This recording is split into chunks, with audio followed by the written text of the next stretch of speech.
ಮಹಾರಾಷ್ಟ್ರದ ವಸಾಯಿಯಲ್ಲಿ smart TV loading ಆಗುವ ವಿಚಾರಕ್ಕೆ ಅತ್ತೆ ಅಳಿಯನ ಮಧ್ಯೆ ಜಗಳವಾಗಿದ್ದು ಸಿಟ್ಟಿಗೆದ್ದ 15 ವರ್ಷದ ಬಾಲಕ ಅತ್ತೆಯನ್ನೇ ಬಿದಿರಿನ ಬಡಿಗೆಯಿಂದ ಹೊಡೆದು ಕೊಲೆ ಮಾಡಿದ್ದಾನೆ.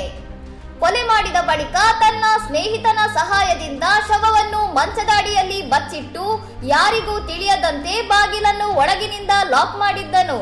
ಮಗಳು ಫೋನ್ ಮಾಡಿದಾಗ ತಾಯಿ ರಿಸೀವ್ ಮಾಡದಿದ್ದಾಗ ಅನುಮಾನ ಬಂದು ಸೋದರನಿಗೆ ತಿಳಿಸಿದ್ದಾಳೆ.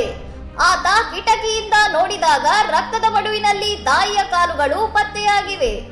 ಪೊಲೀಸರು ಬಾತ್ರೂಮ್ ಕಿಟಕಿ ಒಡೆದು ಒಳ ಹೋಗಿ ತನಿಖೆ ನಡೆಸಿದಾಗ ಅತ್ತೆಯನ್ನೇ ಕೊಂದಿದ್ದ ಸೋದರಳಿಯನ ವರ್ತನೆ ನೋಡಿ ಆತನನ್ನು ವಶಕ್ಕೆ ಪಡೆದು ವಿಚಾರಿಸಿದಾಗ ಅಸಲಿ ಸತ್ಯ ಬಯಲಾಗಿದೆ. ಯಾರು ಸಂಪರ್ಕಿಸಬಾರದೆಂದು ವೃದ್ಧೆಯ ಮೊಬೈಲ್ಗಳನ್ನು ಮುರಿದು ಹಾಕಿದ್ದ ಆರೋಪಿಗಳು ಈಗ ಪೊಲೀಸರ ಅತಿಥಿಯಾಗಿದ್ದಾರೆ. ಕ್ಷಣಿಕ ಕೋಪಕ್ಕೆ ಅನ್ನ ಹಾಕಿದ ಜೀವವೇ ಬಲಿಯಾಗಿದೆ. ಇನ್ನಷ್ಟು ಸುದ್ದಿಗಳಿಗಾಗಿ ನೋಡ್ತಾ ಇರಿ ಸೌರಂ ಟಿವಿ.